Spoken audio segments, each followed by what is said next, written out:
হাসি খুশি, যখন হাসে প্রাণ খুলে হাসে। আর যখন তার রাগ হয় তখন তার রাগটা ভাঙানো কঠিন। ছোট কিন্তু টিমের সবাইকে অনেক বেশি কেয়ার করে আর দায়িত্ব সহকারে তাদেরকে মন খুলে অনেক বেশি ভালোবাসে।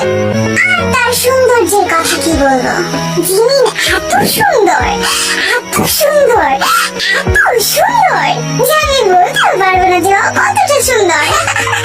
আমি ওকে আদর করে আমার জিমিন বলে ডাকি।